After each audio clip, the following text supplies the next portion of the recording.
नमस्कार मित्रांनो, माझं नाव आहे डॉक्टर निलेश पाकले आणि आज मी इथून पुढे जे पण व्हिडिओज बनवणार आहे, ते पूर्णपणे स्विंग ट्रेडिंगसाठी किंवा लाँग टर्म इन्व्हेस्टमेंटसाठी. लाँग टर्ममध्ये 2 महिन्याची असू शकते, 4 महिन्याची, 6 महिन्याची, वर्षाची, 2 वर्षाची, त्याच्यावर अवलंबून आहे.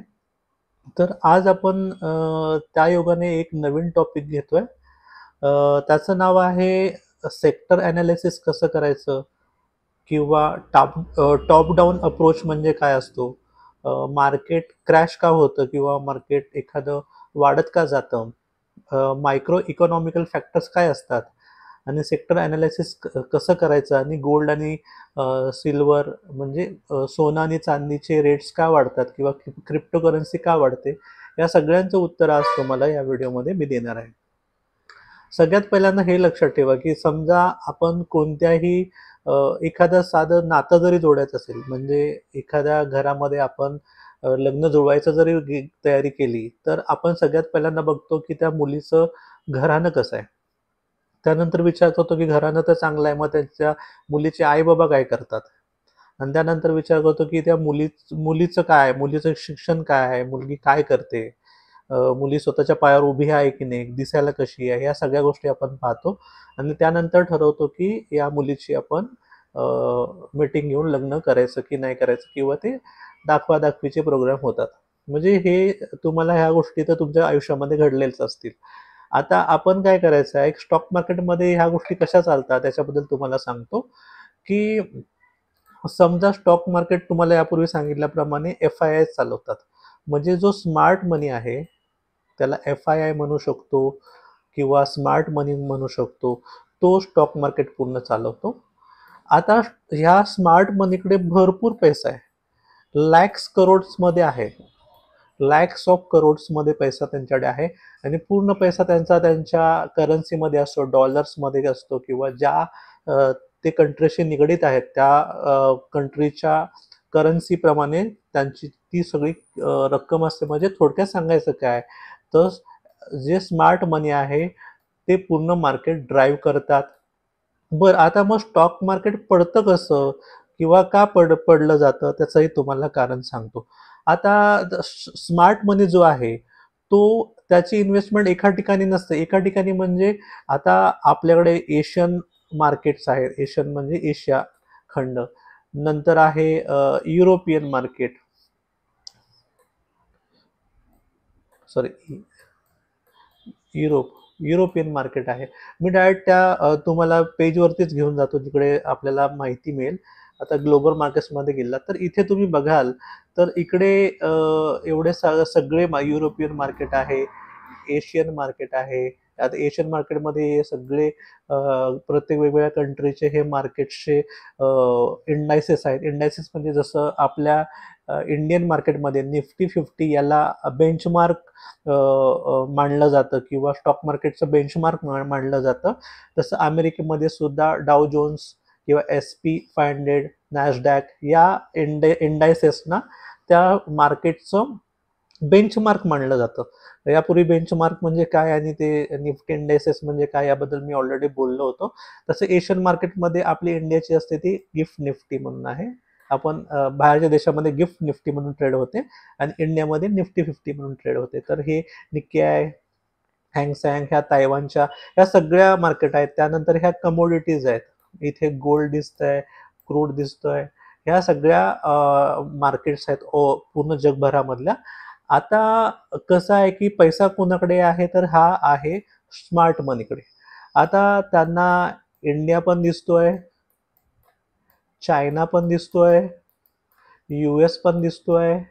एवढ्या सगळ्या त्यांना कंट्री आहेत. त्यांनी तुमच्या देशामध्ये का इन्व्हेस्ट करावं? तर त्यांना जेव्हा असं वाटतं, की पुढचे एखाद वर्ष, 6 महिने जे काही त्यांचं पर्स्पेक्टिव्ह आहे बघण्याचं, त्याच्यामुळे त्यांना असं वाटतंय, की इंडियामध्ये ग्रोथ चांगली राहणार आहे. इंडियामध्ये इन्फ्लेशन जास्त वाढणार नाही. इंडियामध्ये पॉलिटिकल प्रॉब्लेम नसायला हवेत. इंडियामध्ये कमी पाऊस पडणं किंवा जास्त पाऊस पडणं अशा कंडिशन असतात त्या नाही व्हायला हव्यात. किंवा इंडियामध्ये कुठले आतंकी संघटन नको, त्याच्यामुळे इंडियामध्ये जे आतमध्ये पॉलिटिकल कंडिशन असतात त्या चांगल्या असायला पाहिजे. जसं आता मध्ये इराण आणि सिरियामध्ये युद्ध झालं. असं युद्ध झालं तर ते इकॉनॉमीसाठी चांगलं नाहीये. तिथले उद्योगधंदे बंद होतात. बरोबर? तर चायनामध्ये उद्योगधंद्याचा मग मागे रेट फार कमी आला होता. यूएसमध्ये जसं आता पॉलिटिकल कंडिशन बदलली, म्हणजे याच्या आधी वेगळं सरकार होतं, आता वेगळं सरकार आलंय. त्यामुळे सरकारच्या ज्या पॉलिसीज असतात त्या वेगळ्या असतात. जसं समजा आपल्या देशामध्ये मोदी आहेत, तर बीजेपीचं सरकार आहे. तर बीजेपीच्या सरकारचं जास्त धोरण काय आहे की चांगले रस्ते बनवणे, एअरपोर्ट्स बनवणे. बरोबर. तर ह्या सगळ्या गोष्टीच्या प्रत्येक पार्टीचे ॲम्बिशन्स किंवा गोल्स वेगळे असतात. मग त्याप्रमाणे त्या ठिकाणी स्टॉक मार्केट इन्व्हेस्ट करायला बघतं किंवा हे स्मार्ट मनी इन्व्हेस्ट करायला बघतं. मला सांगण्याचा उद्देश याच्या पाठीमागे आहे, की जोपर्यंत ह्या स्मार्ट मनीला किंवा एफ-आय-आयजना एखाद्या कंट्रीमध्ये काहीतरी ग्रोथ होताना दिसत नाहीये, जोपर्यंत एखाद्या वेळेस त्यांना क्लू मिळत नाही, की इथून पुढे इकडचे धंदे वाढणार आहेत, इकडचं इन्फ्लेशन कमी होणार आहे, इकडे लोकं स्टॉक मार्केटमध्ये जास्त इन्व्हेस्ट करायला लागली आहेत किंवा इकडच्या कंपन्या चांगल्या मध्ये आहेत. हे जेव्हा पॉझिटिव्ह सायन्स दिसत नाहीत, तोपर्यंत ते एखाद्या देशामध्ये इन्व्हेस्ट करत नाहीत. बरोबर? आता समजा यांच्याकडे एक काही अमाउंट आहे. त्यांना असं वाटते, की इंडियामध्ये आता ग्रोथ जेवढी व्हायची तेवढी झालेली आहे. इथून पुढे ग्रोथ होणार नाहीये आणि चायनामध्ये आणि यूएसएमध्ये ग्रोथ होणार आहे. मग ते काय करतात, इकडचे कितीतरी लाख करोड आहेत ते काढतात आणि इकडे इन्व्हेस्ट करतात. चायनामध्ये करतील, अमेरिकेमध्ये करतील. मग त्याच्यामुळे काय होतं, जेव्हा इथून पैसा काढला जातो, काढण्यासाठी त्यांना स्टॉक विकायला लागतील. आणि जेव्हा जास्त प्रमाणामध्ये विक्री होते किंवा जास्त प्रमाणामध्ये सप्लाय होतो, तेव्हा त्या स्टॉकची किंमत पडते. तुम्हाला लक्षात आलं? आणि जिकडे पैसा टाकला जातो, समजा चायनामध्ये पैसा टाकला, यूएसएमध्ये पैसा टाकला, तर तिकडे त्यांना स्टॉक तेवढे खरेदी करायला लागणार आणि जिकडे खरेदी वाढली, तर तिकडे किंमत पण वाढते. म्हणजे तुम्हाला कळतंय की मी काय म्हणतोय? याचा असा अर्थ होतो, जेव्हाही स्मार्ट मनी एखाद्या कंट्रीमधून पैसा काढते आणि दुसऱ्या कंट्रीमध्ये टाकते, तेव्हा इकडचं मार्केट पडतं आणि इकडचं मार्केट वरती जातं. लक्षात आलं? स्टॉक मार्केट पडतं का आणि एखाद्या कंट्रीचं स्टॉक मार्केट बुलिश का असतं किंवा वरती का जातं, हे गोष्ट तुम्हाला समजली. आता स्मार्ट मनी नक्की कुठल्या गोष्टीचा विचार करते, तर त्याच्याबद्दल आपण बोलूया. त्याला म्हणतात macro economics, not micro. Macro economical factors. म्हणजे कसं आहे, की समजा एखाद्या देशाचा जीडीपी हा जो आकडा आहे त्याची ग्रोथ कशी आहे, बरोबर? तिकडे त्या ठिकाणी पाऊस पाणी कसं आहे, या गोष्टी बघितल्या जातात. तिकडे जे आता पॉलिटिकल पार्टी जी काम करते, तर त्यांचे ॲम्बिशन कसे असतात, म्हणजे इकॉनॉमिकली ती ग्रोथ करणारी आहे की इकॉनॉमिकली ती डिग्रोथ करणारी आहे. त्या पॉलिटिकल पार्टीचे जे पण मुद्दे असतात किंवा ज्या गोष्टीवर ते विचार करतात, त्याप्रमाणे ते इकॉनॉमिकला चांगला आहे की बाधक आहे, या गोष्टीचा सुद्धा विचार केला जातो. परत तिकडे महागाईचा दर किती आहे, ह्या गोष्टी बघितल्या जातात. या देशाला इतर परकीय आक्रमणाचा काय धोका आहे का, ह्या गोष्टी बघितल्या जातात. आता बघा, मागे पाकिस्तानमध्ये गडबड झाली होती. तिकडे सारखे एक पार्टी जिंकायची, एक पार्टी पडायची, परत दुसऱ्या पार्टीने त्या पार्टीतल्या मेन लीडरला जेलमध्ये टाकलं गेलं. तिकडे महागाई एवढ्या प्रमाणात कोविडमध्ये वाढली गेली. परत तिकडे हल्ले भरपूर प्रमाणामध्ये व्हायला लागले, बॉम्बस्फोट व्हायला लागले. त्यामुळे पाकिस्तानची इकॉनॉमी खाली पडली. तसं आपली इंडियन इकॉनॉमी स्टेबल किंवा ग्रोथमध्ये का आहे, कारण आपण या बाबतीत खूप सिक्युअर आहोत, सेफ आहोत आणि इंडियन मेंटॅलिटी आहे की आपण पैसे नेहमी सेव्ह करतो. ही एक गोष्ट झाली. आता समजा असं नाही होत की स्मार्ट मनी आहे ते एखाद्या स्टॉकमध्ये, एखाद्या कंट्रीमध्ये फक्त विकतच घेत राहतो. तर जेव्हाही असं वाटतं त्या स्मार्ट मनीला की या मार्केटमध्ये व्हॅल्युएशन खूप वाढलेलं आहे. व्हॅल्युएशन वाढलंय म्हणजे ही भले कंट्री ग्रोथ करते, पण आत्ता जे स्टॉक मार्केटमध्ये स्टॉकची किंवा इंडेक्सची किंमत आहे, ती बऱ्यापैकी खूप प्रमाणामध्ये आहे.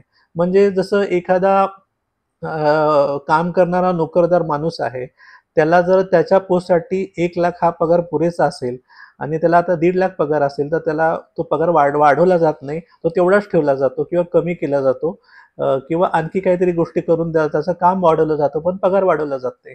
तशा गोष्टी आहेत की तुमचं स्टॉक मार्केटमध्ये एकदा मॅच्युरिटी आली किंवा यापेक्षा स्टॉक मार्केट आता इथून पुढे वाढू शकत नाही, तर ते स्टॉक मार्केट काही काळापुरतं खाली पाडलं जातं आणि त्याची व्हॅल्यू आहे ती फेअर व्हॅल्यू केली जाते. म्हणजे त्या कंट्रीमध्ये जेवढी ग्रोथ आहे त्याप्रमाणे त्या निफ्टीची किंमत ठेवली जाते. जसं आता सोन्याची किंमत 80,000च्या आसपास आहे, तर ती उद्या जाऊन 2 लाख नाही करू शकत, बरोबर ना, कारण ती फेअर व्हॅल्यू नाही आहे, मग ते ओव्हर व्हॅल्यू होणार. मग ह्या सगळ्या गोष्टी आहेत त्या महत्त्वाच्या आहेत. परत दुसरी गोष्ट आहे की आता ह्या तुम्हाला सांगितलं की मायक्रो इकॉनॉमिक्समध्ये काय आहे, तर आता आपण डायरेक्ट जाऊया की सेक्टर म्हणजे काय आणि त्यानंतर आपण अल्टरनेटिव्हकडे येऊया.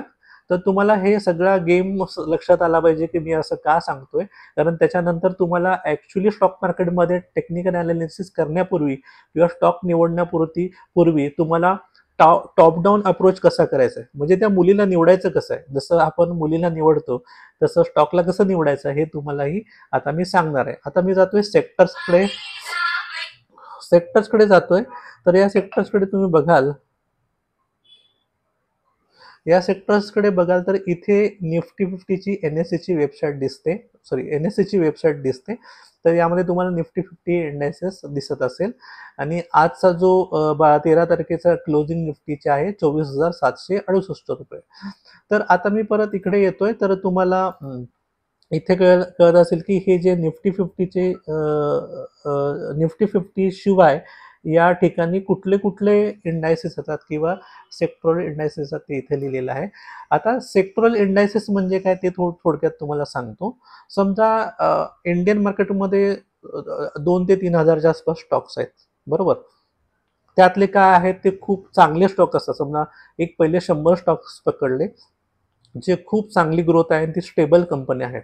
For example Reliance he stable company आहे, HDFC बँक ही स्टेबल कंपनी आहे, SBI ही स्टेबल कंपनी आहे, TCS ही स्टेबल कंपनी आहे, मारुती मोटर्स ही खूप स्टेबल कंपनी आहे, टाटा मोटर्स ही स्टेबल कंपनी आहे, टाटा स्टील ही स्टेबल कंपनी आहे, परत PVR आयनॉक्स ही स्टेबल कंपनी आहे. म्हणजे एवढ्या सगळ्या कंपन्या आहेत. तर मग त्यांना असं वेगवेगळं आपण पकडू नाही शकत. त्यांना कुठेतरी एका ग्रुपमध्ये टाकलं पाहिजे. जसं आपण शाळेमध्ये ग्रुप बनवतो. मुलींचा ग्रुप वेगळा, मुलांचा ग्रुप वेगळा. त्यात ग्रुपमधले 90% पेक्षा जास्त मार्क्स पडणाऱ्यांचा वेगळा ग्रुप, 70 ते 80% मार्क पडणाऱ्यांचा वेगळा ग्रुप आणि 60 ते 50% पर्यंत पडणारा वेगळा ग्रुप. असं जर ग्रुपिंग केलं जातं मार्क्सनुसार, तसं आपल्याला याच्यामध्ये सुद्धा ग्रुपिंग करायला लागेल. मग ते ग्रुपिंग कुठल्या पद्धतीने करायचं, तर ते स्टॉक आहेत ते कुठल्या सेक्टरमध्ये काम करतात. फॉर एक्झाम्पल आता निफ्टी बँक आहे, तर मग याच्यामध्ये सगळ्या बँक टाकून द्यायच्या.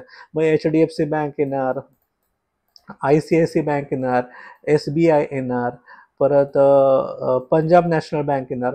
मग ह्या सगळ्या बँक ह्या बँक निफ्टीमध्ये येतात. आता निफ्टी ऑटोमध्ये काय, ऑटोमोबाईलमध्ये कुठले कुठले सेक्टर असतात, मारुती येतो, टाटा मोटर्स येतो, TVS मोटर येतो, बजाज ऑटो येतो. म्हणजे याच्यामध्ये सगळे ऑटो रिलेटेड स्टॉक असतात ते याच्यामध्ये येतात. आता निफ्टी फायनान्शियल सर्व्हिस म्हणजे काय, की जिथे फायनान्शियली सेक्टरमध्ये काम करणारे असतात. मग ते मुथूट फायनान्स पण येऊ शकतं, HDFC पण येऊ शकतं, NBFCs म्हणजे नॉन बँकिंग फायनान्शियल सर्व्हिसेस पण येऊ शकतात असं. आता निफ्टी FMCG म्हणजे काय, FMCG म्हणजे जे रोजचे आपण ज्या गोष्टी खातो पितो त्या ज्या बनवणाऱ्या गोष्टी आहेत. समजा डाबर हे एक कंपनी आहे, परत हिंदुस्तान लिव्हर एक कंपनी आहे ज्याच्या आपण साबन्स वगैरे वापरतो, मॅरिको म्हणून येऊ शकतात ज्याच्यामध्ये आपण तेल वगैरे वापरतो. ह्या सगळ्या कंपन्या FMCG मध्ये येतात. आता निफ्टी हेल्थ केअर म्हणजे आरोग्याशी संबंधित असणाऱ्या, जसं मेट्रोपोलिस कंपनी आहे, अपोलो हॉस्पिटल आहे, याच्यामध्ये येतात. आता निफ्टी आय टीमध्ये जसं TCS आहे, HCL टेक आहे, विप्रो कंपनी आहे, ह्या सगळ्या IT सेक्टरच्या निगडीत आहेत, त्यामध्ये येतात. निफ्टी मीडियामध्ये कुठलं येतं, Zee entertainment limited, Zee TV आपण बघतो ते, परत TV18, टीव्हीला येतं TV18 नेटवर्क, परत आयनॉक्स, जिथे थिएटरमध्ये आपण पिक्चर बघतो, PVR आयनॉक्स तिकडे येतं. आता निफ्टी फार्मामध्ये जसं फार्मा कंपनीमध्ये सिप्ला येतात, FDC येतं, ऑर्बिंदो फार्मा येतो, प्रायव्हेट बँकामध्ये HDFC येतं, ICICI बँक येतं. PSU म्हणजे गव्हर्नमेंट बँका असतात. गव्हर्नमेंट बँका कुठल्या आहेत? तर SBI आहे, पंजाब नॅशनल बँक आहे, परत कॅनरा बँक आहे. या सगळ्या बँका त्याच्यामध्ये येतात. रिअलिटी म्हणजे काय? जिथे घरं बांधली जातात असे सेक्टर्स म्हणजे ओबेरॉय रिअलिटी येईल, लोधा येईल, ऑइल गॅसमध्ये ONGC येऊ शकतं, BPCL येऊ शकतं, हिंदुस्थान पेट्रोलियम येऊ शकतं. या सगळ्या येतात. म्हणजे तुम्हाला लक्षात आलं असेल की सेक्टर वाईज कसे कसे ते स्टॉक डिवाइड केले जातात. आता समजा मी या निफ्टी ऑटोवरती क्लिक केलं. इथे क्लिक केल्यानंतर एक वेगळं पेज ओपन होईल. त्याच्यामध्ये आपल्याला निफ्टी ऑटोमध्ये कुठले कुठले स्टॉक असतात. आता इथे मी थोडं पुढे आणखी करतो. आता तुम्ही बघाल तर ह्या निफ्टी ऑटोमध्ये अपोलो टायर, अशोक लेलँड जी ट्रक बनवणारी कंपनी आहे, मारुती आहे, MRF टायर बनवणारी कंपनी आहे, बजाज ऑटो आहे, बजाज कंपनी, टाटा मोटर्स आहे, महिंद्रा अँड महिंद्रा आहे, ईशर मोटर आहे, हिरो मोटो कॉप आहे, बोश लिमिटेड आहे. अशा सगळ्या मोठ्या कंपन्या याच्यामध्ये येतात. म्हणजे एका सेक्टरमध्ये कुठल्या कुठल्या कंपन्या येतात ते तुम्हाला या सेक्टरप्रमाणे माहिती पडतं. आता तुम्हाला कळालं की असं सेक्टर्स का बनवलेत ते, कारण एका एका सेक्टरमध्ये काम करणाऱ्या कंपनीची नावं त्याच्यामध्ये आलेली आहेत. आता हे तर झालं आपल्याला सेक्टरमध्ये काय काय येतं. तर आता प्रश्न हा येतोय की एखाद्या वेळेस एखाद्या स्टॉक मार्केटमध्ये जसं आपली निफ्टी आहे ती साधारण 2 महिन्यापासून खाली पडत आहे, बरोबर आहे. मग खाली पडतंय तर स्टॉक मार्केट खाली पडतंय, तर त्या ठिकाणी कोण इन्व्हेस्ट करणार आहे का? नाही करणार. मग त्यासाठी दुसरा कुठला तरी मार्ग शोधला जातो त्यामध्ये.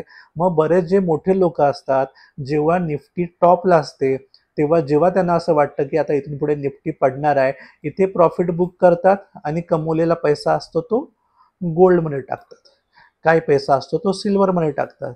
काय काय पैसा आहे तो बॉन्डमध्ये टाकतो आणि काय पैसा असतो तो क्रिप्टोकरन्सीमध्ये टाकतो. आणि जेव्हा मार्केट पडायला लागतं तर ह्या गोष्टी वाढायला लागतात. हा एक अल्टरनेटिव्ह सोर्स आहे इन्कमचा किंवा इन्व्हेस्टमेंटचा. जेव्हाही स्टॉक मार्केटमध्ये किंवा ग्लोबल मार्केटमध्ये अनसर्टिनिटी असते, म्हणजे तिथे पक्क कळत नाही की यामध्ये स्टॉक मार्केटमध्ये गुंतवायला पाहिजे की नाही गुंतवायला पाहिजे, किंवा तिथे कुठेतरी गडबड असेल, बाकी फॅक्टर्समध्ये जसं मॅक्रो इकॉनॉमिकल फॅक्टर्समध्ये गडबड असेल, किंवा जिकडे समजा लोकांना जॉबच मिळत नाही आहेत, महागाई तर खूप वाढलेली आहे, शेतीच्या संदर्भात असलेले वातावरणाचे फरक ग्लोबल वॉर्मिंगमुळे शेती बरोबर प्रमाणामध्ये येत नाही आहे, महागाई खूप वाढल्यामुळे किंवा तेलाची किंमत वाढल्यामुळे ट्रान्सपोर्टेशन महाग चाललं आहे. म्हणजे हे सगळे इकॉनॉमिकच्या विरुद्ध फॅक्टर तयार व्हायला लागले की स्टॉक मार्केटमध्ये कोण इन्व्हेस्ट करायला तयार होत नाही. मग ती इन्व्हेस्टमेंट जाते गोल्डमध्ये, सिल्वरमध्ये. आणि जेव्हा मोठ्या प्रमाणात गोल्ड खरेदी केलं जातं मग त्याची किंमत पटकन वाढते. आणि तुम्हाला माहिती असेल की गेल्या 3 ते 4 महिन्यामध्ये गोल्डची किंमत किती वाढलेली आहे. इन क्रिप्टोकरन्सीची किंमत जे 60 च्या आसपास काहीतरी बिटकॉइन ट्रेड करत होता, तो आता 1 लाखाच्या वरती गेला आहे. म्हणजे तुम्हाला लक्षात आलं असेल की किती इन्व्हेस्टमेंट तिकडे वाढलेली आहे आणि पैसा कुठे कुठे कसा कसा शिफ्ट होतो. तुम्हाला लक्षात आलं मी काय म्हणतो आहे ते. आता तुम्हाला याच्यातून काय शिकायचं आहे. आता ही तर तुम्हाला सगळी मी प्रोसेस सांगितली की नक्की मोठे जे स्मार्ट मनी असतात ते कसा विचार करतात आणि कुठला पैसा कुठे टाकतात, हे कसा विचार करतात ते तुम्हाला मी सांगितलं. आता तुम्ही विचार कसा करायचा इंडियन स्टॉक मार्केटप्रमाणे ते तुम्हाला आता मी शिकवतो. आता आपल्याकडे बेंचमार्क कुठली गोष्ट आहे तर निफ्टी 50 आहे.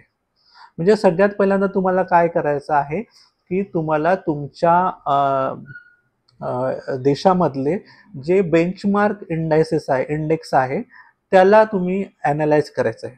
आता समजा मी इथे निफ्टी 50चा चार्ट काढला आहे. यापूर्वी पण मी चार्ट काढला होता. तर तुम्हाला मी यापूर्वी पण शिकवले की हा डाऊन ट्रेंड चालू आहे, हा शेवटचा लो आहे, हा त्याच्या आधीचा हाय आहे आणि त्याच्या आधीचा हाय हा आहे आणि हा सगळ्यात वरचा हाय.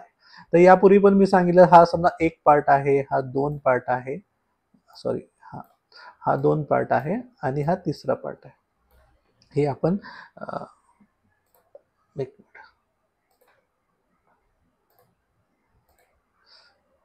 तर ह्या गोष्टी आपण बघितल्या. तर मी केव्हा इन्व्हेस्टमेंट करतो लाँग टर्मसाठी, जोपर्यंत मला निफ्टी 50 बुलिश दिसत नाही तोपर्यंत. मग ती बुलिश कधी दिसू शकते, जेव्हा तिने शेवटचे 2 लोअर हाय मोडत नाही. म्हणजे हा पहिला लोअर हाय मोडला, हा दुसरा लोअर हाय जोपर्यंत मोडत नाही, मी तोपर्यंत लाँग टर्म इन्व्हेस्टमेंट करणार नाही. आणि आपण लाँग टर्म इन्व्हेस्टमेंटच्या जवळ आलेलो आहोत, म्हणून मी तुम्हाला थोडं स्विंग ट्रेडिंगच्या बद्दल शिकवायला सुरुवात केली आहे. आता मार्केट जेव्हा पडत होतं तेव्हा मी इंट्राडे तुम्हाला का शिकवलं, कारण आपल्याला लाँग टर्म इन्व्हेस्टमेंट सध्या करायची नाही आहे. लाँग टर्म इन्व्हेस्टमेंटसाठी सध्या निफ्टी 50 जी आहे ते इंडायसेस आहे ते इथे यायला पाहिजे. आता याच्यामध्ये थोडं मी एक डिस्क्लेमर देतो. काय माहिती आहे का, की जे नवीन लिस्ट झालेले स्टॉक असतात किंवा ते मायक्रो स्टॉक असतात किंवा जे आत्ता सध्याच लिस्ट झालेले आहेत, पण त्यांची किंमत मार्केटमध्ये खूप कमी आहे. तर अशा स्टॉकमध्ये इन्व्हेस्ट करू शकता. फंडामेंटली म्हणजे फंडामेंटल ॲनालिसिस तुम्हाला करता आलं पाहिजे. ते स्टॉक तुम्ही घेतल्यानंतर भले जरी मार्केट खाली पडत असेल, 10% पडलं, 20% पडलं, तरी ते स्टॉक पडत नाहीत. ते वरचेवर वाढतच राहतात. आणि असे फंडामेंटली जे स्टॉक शोधून ॲनालिसिस करतात आणि पैसे कमवतात, ते खरंच खूप मोठ्या प्रमाणात पैसा कमवतात. टेक्निकल ॲनालिसिस करणाऱ्यापेक्षा ते जास्त पैसा कमवतात. फॉर एक्झाम्पल झुनझुनवाला, राकेश झुनझुनवाला तुम्हाला माहिती आहे. ते पूर्णपणे फंडामेंटल ॲनालिसिस करायचे आणि एखाद्या स्टॉकमध्ये गुंतवायचे. ते असे वेगवेगळे ट्रेडिंग पण करायचे, पण इन्व्हेस्टमेंटसाठी ते फार ओव्हर व्हॅल्यूड आहे. तो स्टॉक ही ओव्हर व्हॅल्यूड नाही आहे किंवा त्या सेक्टरमध्ये पुढे जाऊन त्या सेक्टरची किंमत वाढणार आहे किंवा मागणी वाढणार आहे या आधारावर ते ट्रेडिंग करायचे. म्हणजे तुम्हाला सांगण्याचा उद्देश असा आहे की स्टॉक मार्केट पडतं म्हणजे इन्व्हेस्टमेंट करायची नाही, असं काय नसतं. पण मी टेक्निकल ॲनालिसिसच्या संदर्भात नेहमी तुम्हाला सांगत असतो. त्यामुळे जोपर्यंत शेवटचे 2 लोअर हाय तुटत नाही, हा पहिला शेवटचा लोअर हाय, हा दुसरा शेवटचा लोअर हाय, हा जोपर्यंत तुटत नाही तोपर्यंत मी लाँग टर्म इन्व्हेस्टमेंटसाठी जाणार नाही. आणि समजा पुढच्या आठवड्यानंतर हा हाय तुटला, तर मला एक सिग्नल मिळाला की निफ्टी 50 सांगते की इथून पुढे मार्केट वरती जाणार आहे. आता हे तर आपल्याला कळालं की स्टॉक मार्केट आहे ते वरती जाणार आहे, हे आपल्याला कळालं. ठीक आहे, हे आपल्याला माहिती पडलं. आता पुढे काय करायचं आहे, तर पुढे करायचं आहे आपल्याला सेक्टोरल ॲनालिसिस. आता सेक्टोरल ॲनालिसिस म्हणजे काय, त्यासाठी पण मी पुढे एक चार्टवरती येतो. आता मी एक नवीन चार्ट उघडतो, त्याच्यामध्ये जातो मी. इकडे इंडेक्सचा एक चार्ट ऑलरेडी बनवलेला आहे, तर तुम्हाला सांगतो. हा आता इंडेक्स, मी इथे इंडेक्सवरती क्लिक केलं. आता इथे तुम्हाला दिसत असेल तर इथे निफ्टी आय टी दिसतंय. मी परत इथे मार्क करतो थोडं. बघा इथे निफ्टी आय टी दिसतंय,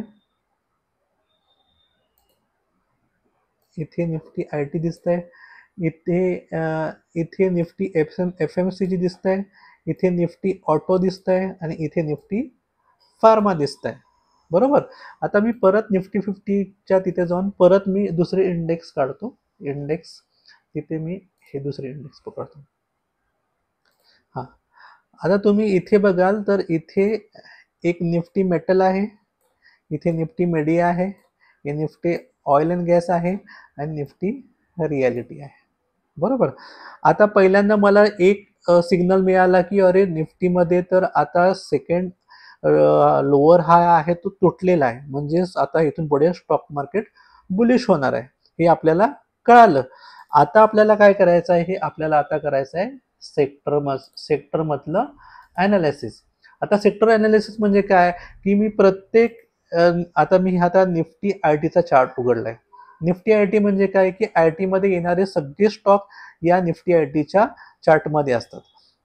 आता फॉर एक्झाम्पल हा चार्ट तुम्ही बघाल, मी याच्यातले सगळे ड्रॉइंग आहेत तो रिमूव्ह करतो. पहिल्यांदा रिमूव्ह केले तर तुम्ही याच्यामध्ये बघाल निफ्टी आय टीमध्ये, तर जेव्हा त्यांनी हा शेवटचा रेजिस्टन्स तोडला आणि परत इथे सपोर्ट घेतला आणि परत हा वरती यायला लागला, याचा असा अर्थ होतो की हे निफ्टी आय टी जी इंडेक्स आहे ती बुलिश आहे किंवा वरती जाणारी आहे.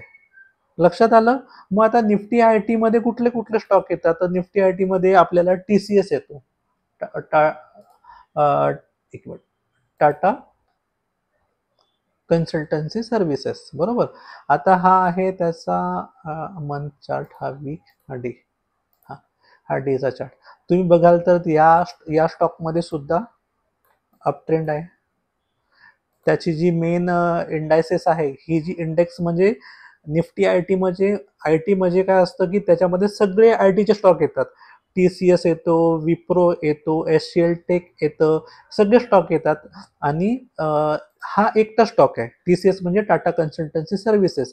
तो या इन इन सेक्टरचा एक पार्ट आहे.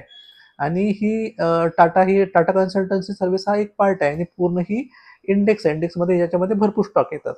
म्हणजे जेव्हा सगळे स्टॉक म्हणून मिळून जर ह्या सेक्टरला बुलिश करतायत, तर हा एकटा स्टॉक का मागे पडणार आहे? कारण हा स्टॉक आहे तो आय टी मधलाच आहे. तुम्हाला लक्षात आलं? म्हणजे सगळ्यात पहिल्यांदा तुम्ही सेक्टरचा चार्ट बघायचा आहे. सेक्टरचा चार्ट बघितल्यानंतर त्यामधला कुठला पण तुम्ही स्टॉक घ्या, जवळपास ते 80 ते 90% स्टॉक तुम्हाला बुलिश दिसतील. कारण सेक्टर बुलिश आहे तर स्टॉक बुलिश असणारच. म्हणजे जर उद्या निफ्टी ऑटो म्हणजे ऑटोमोबाईल सेक्टरचा जर इंडायसेस बुलिश असेल किंवा किंमत त्याची वाढत असेल, तर त्या इंडायसेसमध्ये येणारे मारुती, टाटा मोटर्स, बोश, TVS auto, hero Honda, sorry hero MotoCorp, ह्याचे सगळ्यांचे स्टॉक वाढणारच आहेत. तुम्हाला लक्षात आलं मी काय म्हणतोय? सेक्टर वाढला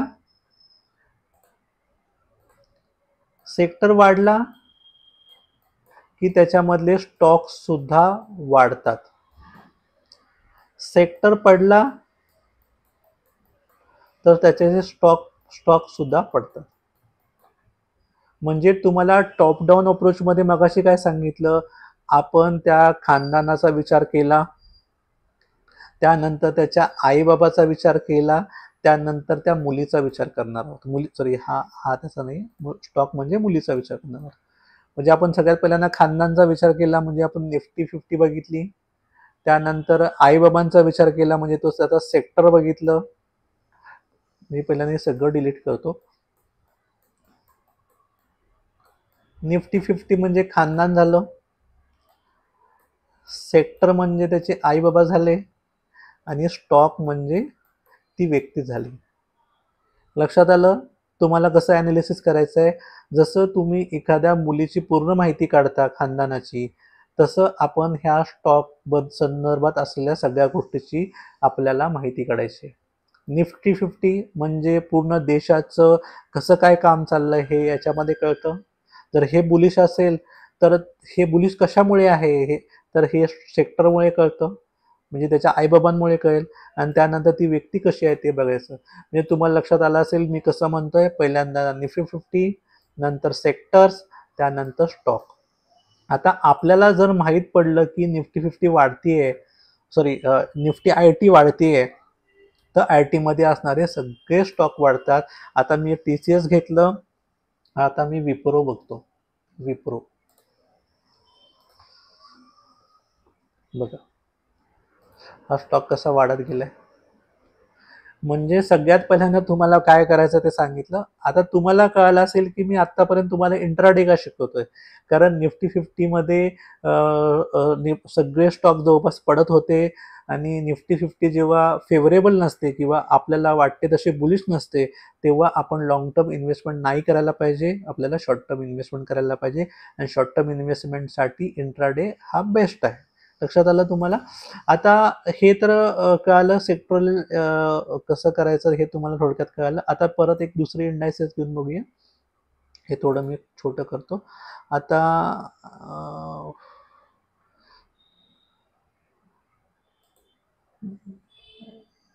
इंडेक्स मेटल,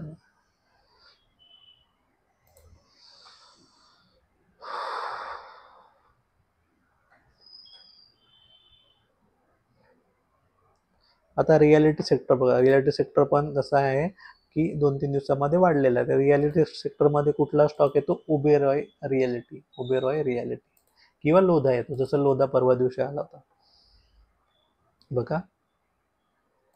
या स्टॉकमध्ये कसं आहे, वाढलाय.